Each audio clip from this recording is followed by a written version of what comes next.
आज मैं आपके लिए क्राइम की एक अनोखी कहानी लेकर आया हूँ। ये कहानी थोड़ी अजीब है क्योंकि क्राइम की कहानी का जो कातिल होता है उसे 15 साल तक पुलिस पकड़ नहीं पाती है और इतना लंबा समय बीत जाने के बाद कातिल भी लगभग सब कुछ भूल चुका होता है। लेकिन 15 साल के बाद जब पुलिस उसे पकड़ती है तो वो पूरी तरह से हैरान हो जाता है और पूछता है कि बस इतना बता दो कि मुझे आखिर ढूंढा कैसे। तो चलिए जानते हैं कि पुलिस ने 15 साल बाद उसे कैसे ढूंढ लिया। इससे पहले कि मैं कहानी को शुरू करूं, अगर आपको भी क्राइम की कहानियां पसंद है तो हमारे चैनल को सब्सक्राइब जरूर कर लें। तो चलिए अब कहानी को शुरू करते हैं। इस कहानी की शुरुआत होती है अहमदाबाद से। दिन था 14 फरवरी 2003, मतलब वैलेंटाइन डे का दिन था। यहाँ दो पति पत्नी रहा करते थे। पति का नाम था तरुण धनराज और पत्नी का नाम था सजनी। इन दोनों की शादी लगभग 3 महीने पहले मतलब दिसंबर 2002 में हुई थी।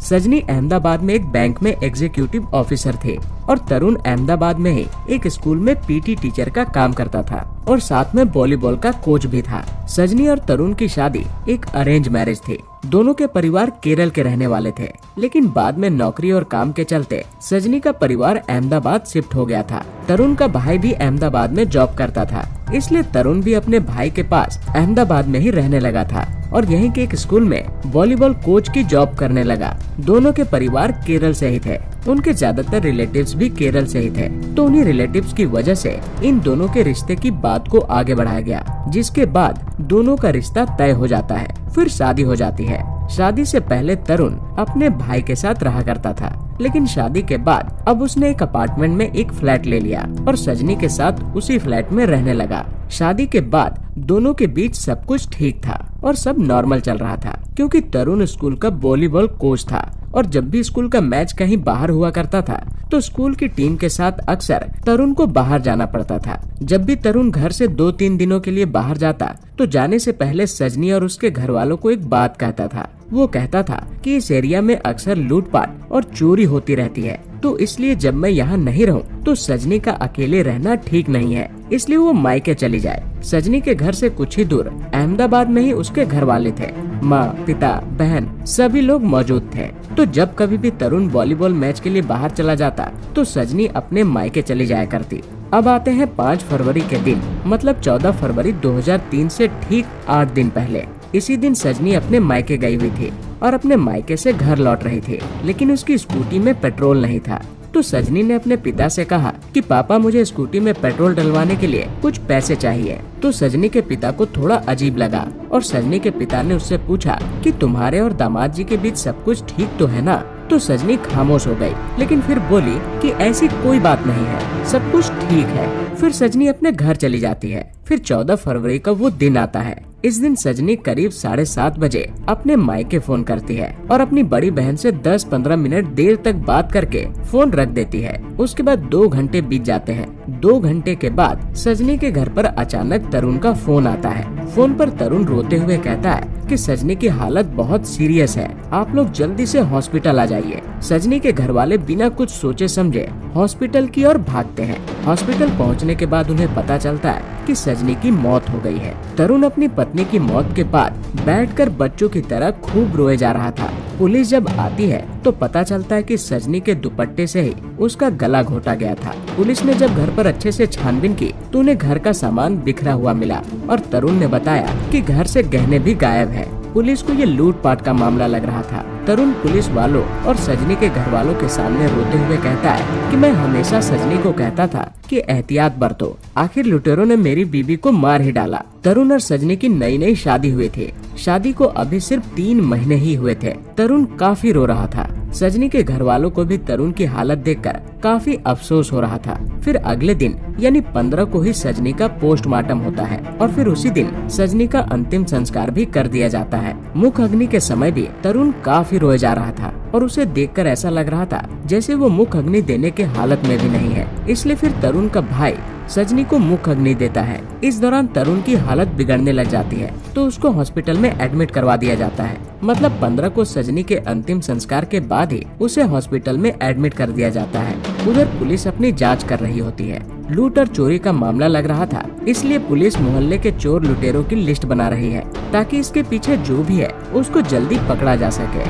उधर 15 की शाम को हॉस्पिटल में तरुण को एडमिट किया गया था, लेकिन अगले दिन यानी 16 की शाम को पुलिस को तरुण के भाई का फोन आता है। तरुण का भाई पुलिस को कहता है कि तरुण हॉस्पिटल से गायब है। ये सुनकर पुलिस थोड़ा शॉक्ड हो जाती है, लेकिन पुलिस को तरुण पर पहले से ही थोड़ा बहुत शक तो था, लेकिन तरुण जिस तरह से रोए जा रहा था उसने पुलिस को भी सोचने पर मजबूर कर दिया था। ये मामला काफी बड़ा था तो मीडिया में भी बात फैल गई थी। फिर पुलिस पर भी सवाल उठने शुरू हो गए कि पुलिस ने ऐसे इंसान को हॉस्पिटल में खुला छोड़ दिया जिस पर थोड़ा बहुत शक था। अब पुलिस वालों पर सजनी के घर वालों ने भी उंगलियां उठानी शुरू कर दी कि इसमें पुलिस की लापरवाही है। पुलिस पर प्रेशर बनना शुरू हो गया। पुलिस अब एक्टिव हो गई। पुलिस ने छानबीन करने के लिए तरुण के घर वालों को भी उठा लिया। कुछ दिनों तक इनको जेल में भी रखा गया। पुलिस को लग रहा था कि इसमें इनका भी हाथ हो सकता है, लेकिन फिर बाद में इनको छोड़ दिया गया। तरुण की तलाश भी की जा रही थी, लेकिन तरुण कहीं नहीं मिला। उनके घर वालों से भी तरुण का कुछ पता नहीं चला। धीरे धीरे समय बीतता गया, लेकिन तरुण का कुछ पता नहीं चला। देखते देखते 3 साल बीत गए। तरुण अभी भी लापता था। किसी को नहीं पता था तरुण कहाँ है, या जिंदा भी है या नहीं। लेकिन सजनी के घर वाले आज भी अपनी बेटी को भूल नहीं पा रहे थे और अपनी बेटी को इंसाफ दिलाना चाहते थे। इसलिए 2006 में वो इस केस को लेकर गुजरात के मुख्यमंत्री के पास पहुंच गए। उस समय गुजरात के मुख्यमंत्री नरेंद्र मोदी हुआ करते थे। नरेंद्र मोदी के पास जब केस पहुंचा तो फिर तुरंत पुलिस को चीफ मिनिस्टर के ऑफिस से मैसेज गया कि इस केस को आप थोड़ा सीरियसली लीजिए। फिर इस केस के लिए एक स्पेशल टीम बनाई गई और तरुण के बारे में जानकारी देने के लिए 1 लाख रुपए का इनाम भी रखा गया। सीएम ऑफिस से मैसेज आया था तो इस केस को स्पेशल टीम दोबारा से छानबीन कर रही थी। सजनी के पोस्टमार्टम रिपोर्ट में तो ये साफ था कि उसका गला घोटकर उसे मारा गया था, लेकिन उस दिन उसके घर पर कोई आया गया नहीं। आस पड़ोस से पूछताछ से पता चला कि तरुण और सजनी के बीच उतनी बनती नहीं थी, और फिर ये भी पता चला कि शादी से पहले ही तरुण का एक लड़की से अफेयर था और वो उससे शादी करना चाहता था। पुलिस ने उस लड़की के बारे में पता किया और फिर उस लड़की तक पहुंच गई। जब पुलिस ने उस लड़की से तरुण के बारे में पूछा तो उसने कहा कि 16 फरवरी 2003 यानी सजनी के मौत के 2 दिन बाद उसने मुझे कॉल किया था और कॉल पर तरुण ने कहा कि चलो हम लोग शादी कर लेते हैं। तब तक सजनी की मौत की खबर मुझे मिल चुकी थी, तो मैंने उससे कहा कि मैं एक कातिल से शादी नहीं करूंगी और मैंने उसके साथ जाने से मना कर दिया। लड़की का बयान बिल्कुल सच था, तो पुलिस ने उसको क्लीन चिट दे दी। अब ये कहानी सामने आती है कि तरुण ने अपनी गर्लफ्रेंड से शादी करने के लिए अपनी बीवी का कत्ल कर दिया, लेकिन अब तो उसकी गर्लफ्रेंड भी उसके साथ नहीं है, और अगर उसे अपनी गर्लफ्रेंड से ही शादी करनी थी वो अरेंज मैरिज के लिए मना भी कर सकता था, लेकिन उसने अरेंज मैरिज भी कर ली और 3 महीने बाद बीवी को मार डाला और फिर गर्लफ्रेंड से शादी करने की बात कही। अब मैटर क्लियर था कि तरुण ही कातिल है, लेकिन तरुण अभी भी फरार था। धीरे धीरे समय बीतता गया, लेकिन कुछ पता नहीं चल रहा था, क्योंकि सीएम ऑफिस से मैसेज आया था तो इस केस पर हमेशा पुलिस की मीटिंग में अपडेट लिया जाता रहा। तरुण के घर वाले और रिलेटिव्स के फोन सर्विलांस पर रखे गए। कभी कभी सिविल ड्रेस में पुलिस को तरुण के घरों के बाहर तैनात किया गया, ताकि अगर तरुण कभी अपने घर वालों से मिलने आए तो पुलिस उसे पकड़ ले। लेकिन तरुण कभी मिला नहीं। तरुण के माँ बाप दोबारा से केरल आ गए थे और वहीं रहने लगे थे। फिर 2009 में तरुण के पिता की मौत हो गई, तो पुलिस को इसके साथ ये भी पता चला कि तरुण 2003 के बाद यानी 2009 में पहली बार केरल में ही अपने माँ बाप से मिला था। तरुण जब अपने माँ बाप के पास गया तो उसके माँ बाप काफी डर गए, क्योंकि उन्हें पता था कि पुलिस उसे आज भी ढूंढ रही है और अगर किसी को पता चल गया तो वो सब मुसीबत में पड़ जाएंगे। जिसके बाद तरुण वहाँ से चला गया, लेकिन तरुण से मिलने के अगले ही दिन उसके पिता को हार्ट अटैक आया और उसकी मौत हो गई। पुलिस को ये सारी बातें पता चलने के बाद वो फिर से तरुण को ढूंढने में लग गई, लेकिन फिर से पुलिस तरुण को ढूंढने में नाकाम रही और धीरे धीरे पुलिस भी सुस्त पड़ गई। एक तरह से केस तो बंद ही हो गया, लेकिन हर महीने पुलिस मीटिंग्स में इस केस पर नजर डाल लिया जाता था। इस केस को मीटिंग में सबसे ऊपर केसेस में रखा जाता और अपडेट पूछ लिया जाता। लेकिन समय बीतता गया और देखते देखते 2003 से 2016 जाता है। 2016 में ही एक नया अफसर आया और उसने फिर से इस केस पर अपडेट ली तो पता चला कि पिता की मृत्यु हो गई है। माँ MP यानी मध्य प्रदेश में रहती है और भाई अहमदाबाद में ही रहता है। फिर से उनके घरों के बाहर सिविल ड्रेस में पुलिस लगाए गए ताकि तरुण का कुछ पता चल सके, लेकिन तरुण का कुछ पता नहीं चल पाया। फिर पुलिस ने तरुण की गर्लफ्रेंड, जिसने तरुण को कातिल बोलकर शादी करने से मना कर दिया था, उससे पूछा कि क्या तरुण ने इतने सालों में कभी तुम्हें याद किया या तुम्हें कुछ पता चला। तो तरुण की गर्लफ्रेंड ने कहा कि मेरे मना करने के बाद उसने कभी मुझे कॉल नहीं किया। लेकिन फिर उसने पुलिस को एक बहुत बड़ी क्लू दी। उसने बताया कि तरुण या उसके जैसे मिलते जुलते चेहरे को दिल्ली के एक मॉल में देखा है। फिर पुलिस की एक टीम दिल्ली के उस मॉल में जाती है और आसपास पूरी छानबीन करती है, CCTV भी चेक करती है। पुलिस को ये भी पता चलता है कि उसी समय तरुण की माँ भी दिल्ली आई हुई थी। पुलिस को लगता है कि शायद तरुण अपनी माँ से मिलने आया होगा, लेकिन काफी छानबीन के बाद भी उन्हें कुछ पता नहीं चलता है। लेकिन इस सभी चीजों से पुलिस को ये विश्वास होने लगा था कि तरुण कहीं न कहीं जिंदा है। अब पुलिस थोड़ा एक्टिव हो जाती है और उसको ढूंढने की स्पीड को थोड़ा तेज करती है। तरुण के सारे रिलेटिव्स, दोस्त, जो कोई भी उससे जुड़ा था, उन सभी का नंबर रडार पर लिया जाता है। तकरीबन 4000 लोगों के नंबर्स को पुलिस रडार पर लेती है। 4000 नंबर्स, इससे आप समझ सकते हैं कि इस बार पुलिस कितनी एक्टिव थी। 4000 नंबर्स में तरुण के भाई, गर्लफ्रेंड और माँ सभी का नंबर शामिल था। पुलिस को लगता था कि तरुण अगर जिंदा है तो अपनी माँ से कभी न कभी जरूर बात करेगा। तो पुलिस तरुण की माँ का नंबर खंगालती है, लेकिन पता चलता है कि तरुण की माँ जितने भी लोगों से बात करती है वो ज्यादातर उनके रिलेटिव्स ही हैं। कोई अननोन नंबर पर उसकी माँ बात नहीं किया करती थी। धीरे धीरे कुछ समय और बीत गया और 2016 से 2018 आ गया। इस केस को 15 साल बीत गए थे, लेकिन आज भी पुलिस अपडेट में लगी हुई थी। समझ लीजिए कि पुलिस को जिद थी कि इसे किसी भी तरह ढूंढना है। पुलिस दोबारा एक्टिव होती है और इस बार पहले भाई का नंबर सर्विलांस पर लेती है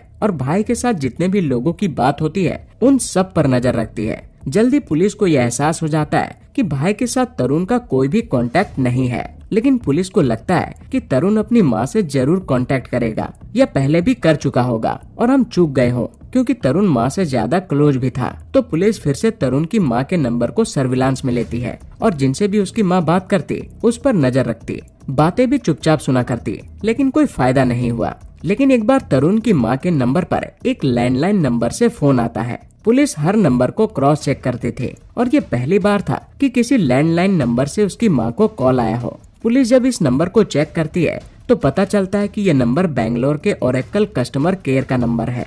अब अहमदाबाद क्राइम टीम के मेंबर्स थोड़ा हैरान हो गए। आखिर तरुण की माँ को ओरेकल कस्टमर केयर से क्या काम, ये बात कुछ समझ नहीं आई। पुलिस को शक हुआ कि कहीं तरुण इस कंपनी में काम तो नहीं करता, तो फिर इस नंबर को पुलिस पूरा टटोलने का सोचती है। तुरंत ही अहमदाबाद से क्राइम ब्रांच की एक टीम बेंगलोर के लिए रवाना हो जाती है। ये दिन था 22 अक्टूबर 2018। अहमदाबाद की crime branch team Bangalore team से कांटेक्ट करती है और उनसे कहती है कि हमें ओरेकल के एक एम्प्लॉय की जानकारी चाहिए। फिर बेंगलोर की टीम ओरेकल के HR टीम से कहती है कि हमें आपके कंपनी में काम कर रहे सभी एम्प्लॉय की लिस्ट चाहिए। पुलिस नहीं बताती है कि उन्हें किसकी तलाश है, क्योंकि इससे जिसको पुलिस इतने दिनों से ढूंढ रही है वो चौकन्ना हो सकता है। तो पुलिस ने बस ये कहा कि आपके यहाँ के सारे एम्प्लॉयज की लिस्ट चाहिए, ये हमारा रूटीन प्रोसीजर है। तो ओरेकल कस्टमर केयर के HR की तरफ से पुलिस के पास वहाँ काम कर रहे एम्प्लॉयज की एक लिस्ट आ जाती है। पुलिस उस लिस्ट को चेक करना शुरू करती है, लेकिन उस लिस्ट में कहीं भी तरुण धनराज नाम का कोई भी एम्प्लॉय नहीं था। लेकिन उस लिस्ट में पुलिस को एक नाम दिखता है जिसको देखकर उसके कान खड़े हो जाते हैं और वो नाम था परवीन भटेले। इसे देखकर पुलिस को लगा कि कहीं इस नाम को उन्होंने पहले भी सुना है। फिर याद किया तो पता चला कि तरुण की जो माँ है वो जितने लोगों को कॉल करते थे उसमें एक नाम परवीन भटेले भी था। परवीन भटेले की वाइफ निशा का भी नंबर उसकी माँ के पास था और वो परवीन और निशा दोनों को फोन किया करते थे और अक्सर दोनों से उसकी माँ की बात भी हुआ करते थे। तो पुलिस ने परवीन भटेले और निशा दोनों की कुंडली खंगालनी शुरू कर दी। तो पता चला कि दोनों किसी भी सोशल मीडिया में नहीं है और न ही कहीं पर इनकी तस्वीर है। ये बात पुलिस को थोड़ा अजीब लगा कि आज के दौर में ऐसा कैसे हो सकता है। फिर ये भी पता चला कि परवीन भटेले और निशा दोनों के 2 बच्चे भी हैं। पुलिस को शक हुआ कि कहीं ये परवीन भटेले ही तो तरुण नहीं है, क्योंकि रिलेटिव्स की लिस्ट में भी परवीन भटेले नहीं है और परवीन और निशा दोनों अक्सर तरुण की माँ से बात करते हैं। आखिर इनका कनेक्शन क्या है और अगर परवीन भटेले ही तरुण है तो इसे और पुख्ता कैसे किया जाए। तो पुलिस के पास तरुण की सारी हिस्ट्री और रिकॉर्ड्स थे। उसमें था कि तरुण जब वॉलीबॉल का कोच था तब स्कूल में एक मैच के दौरान उसकी रिंग वाली एक उंगली टूट गई थी। तो उसकी सारी उंगलियां सीधी थी, लेकिन वो जो उंगली थी वो थोड़ी टेढ़ी थी। तो उन्होंने सोचा कि अगर हम उससे एक बार हाथ मिलाएंगे तो हम उन उंगलियों को पहचान लेंगे। तो एम्प्लॉयज के लिस्ट आने से ठीक अगले दिन अहमदाबाद की टीम बेंगलोर की टीम के साथ उस ओरेकल कस्टमर केयर के ऑफिस पहुंचती है। फिर वहां के पियून के जरिए अंदर मैसेज भिजवाया जाता है कि प्रवीण भटेले से बाहर 2 लोग मिलने आए हैं। तो प्रवीण ऑफिस के बाहर आता है। बाहर आते ही क्राइम ब्रांच की टीम के अफसर उसकी तरफ हाथ बढ़ाते हैं और कहते हैं, हेलो तरुण। जैसे ही ये नाम सुनाई पड़ता है उसकी हालत खराब हो जाती है, क्योंकि तरुण यहाँ पिछले 10 सालों से काम कर रहा था और उसे सभी लोग प्रवीण भटेले के नाम से जानते हैं। और पिछले 15 सालों से वो ये नाम भूल चुका था, लेकिन वो हाथ मिलाने के लिए अपना हाथ आगे बढ़ा देता है, जिससे अफसर उसकी उंगली टटोल लेते हैं और उन्हें पता चल जाता है कि उसकी एक उंगली टेढ़ी है। और उसके चेहरे के भाव से ये पुख्ता हो जाता है कि ये शख्स प्रवीण भटेले नहीं बल्कि वही तरुण धनराज है, जिसकी हमें पिछले 15 सालों से तलाश थी। इसके बाद पुलिस उससे कहती है कि अब तुम्हारा खेल खत्म, अब चलो वापस। लेकिन पुलिस ने सोचा कि आखिर ये दोनों माँ बेटे बात करते थे तो उनको पता क्यों नहीं चला, और अगर ये लैंडलाइन नंबर से बात न करता तो शायद ये भेद खुलता भी नहीं। दरअसल तरुण की माँ के पास एक और नंबर था जो उसकी माँ ने किसी दूर के रिलेटिव के आईडी पर ली थी, जिसके बारे में पुलिस को कोई जानकारी नहीं थी। इसी नंबर से अक्सर तरुण और उसकी माँ की बात हुआ करते थे। लेकिन एक बार तरुण कई बार अपनी माँ से बात करने की कोशिश करता है, लेकिन उसकी माँ का नंबर नहीं लगता है, तो उसे अपनी माँ की काफी चिंता होने लग जाती है। तो फिर बाद में वो अपने ऑफिस से ही अपनी माँ के दूसरे नंबर पर कॉल कर देता है, जिसके बारे में पुलिस को पता था, और यहीं वो गलती कर बैठता है और पुलिस उस तक पहुँच जाती है। अगर तरुण लैंडलाइन से फोन न करता तो शायद तरुण का राज ही रह जाता। पुलिस तरुण से उसकी कहानी सुनती है। तरुण बताता है कि उसे अपनी गर्लफ्रेंड से शादी करनी थी, इसलिए उसने ऐसा किया, लेकिन उसकी गर्लफ्रेंड ने उससे शादी करने से मना कर दिया। 14 को उसने अपनी बीवी का कत्ल किया और 16 को दिल्ली चला गया, और अगले 8-10 दिन उसने वहाँ एक कॉल सेंटर में जॉब भी की। लेकिन फिर वो वहाँ से पुणे चला गया। फिर वो वहाँ निशा से मिला। दोनों एक ही जगह नौकरी करते थे। उसने उसे बताया कि मैं यतीम हूँ, मेरा इस दुनिया में कोई नहीं है, और धीरे धीरे उससे दोस्ती हो गई। दोस्ती प्यार में बदल गई और फिर दोनों ने शादी कर ली। फिर दोनों 2009 में बेंगलोर पहुँचे और वहाँ ओरेकल कस्टमर केयर में जॉब कर ली। दोनों के 2 बच्चे भी हुए। निशा को यही पता था कि इसका नाम प्रवीण भटेले है और इसका दुनिया में कोई भी नहीं है, और इसके पुराने कारनामे भी निशा को पता नहीं थे। लेकिन तरुण अपनी माँ से बातें किया करता था और निशा को भी अपनी माँ से बात करवाया करता था और कहता था कि ये मेरी दूर की रिश्तेदार है। उसने निशा को कभी ये नहीं बताया कि ये मेरी माँ है। अब सोचने वाली बात है कि उसने जिस गर्लफ्रेंड को पाने के लिए अपनी बीवी का कत्ल कर दिया, उससे कभी उसकी शादी नहीं हुई और फिर किसी और से शादी कर लिया। घर वाले होने के बावजूद भी पूरा जीवन यतीम की तरह बिताना पड़ा। अब बात ये आई कि आखिर तरुण धनराज प्रवीण भटेले कैसे बना। तो तरुण के स्कूल के टाइम में उसका एक दोस्त हुआ करता था जिसका नाम था प्रवीण भटेले। अपनी बीवी का कत्ल करने के बाद कुछ दिन वो अपने दोस्त प्रवीण भटेले के यहाँ गया हुआ था और वहाँ उसने अपने दोस्त प्रवीण भटेले के सारे documents, driving licence, voter ID, passport सभी स्कैन कर लिया और इसी नाम से उसने अपनी आइडेंटिटी बना ली थी। लेकिन उस दिन उसने लैंडलाइन नंबर से अपनी माँ को कॉल करने की एक छोटी सी गलती कर दी जो उसको भारी पड़ गई। अगर उसने उस दिन कॉल न किया होता तो आज भी वो प्रवीण भटेले बनकर जी रहा होता। लेकिन इस पर अहमदाबाद क्राइम ब्रांच टीम का भी कमाल है, जो 15 सालों से इस केस पर लगी रही और इसका भेद खोल ही दिया। तरुण अब साबरमती जेल में है और जो उसने किया है उसको उसकी सजा दी गई है और वो अब अपनी सजा काट रहा है। ये थी आज की कहानी। अगर आपको भी कोई कहानी मेरी जुबानी सुननी है तो आप कमेंट में मुझे बता सकते हैं। आपको ये कहानी कैसी लगी कमेंट में जरूर बताएं। मिलते हैं अगली कहानी के साथ, तब तक के लिए गुड बाय। आप सलामत रहें, चौकन्ना रहें और खुश रहें। धन्यवाद।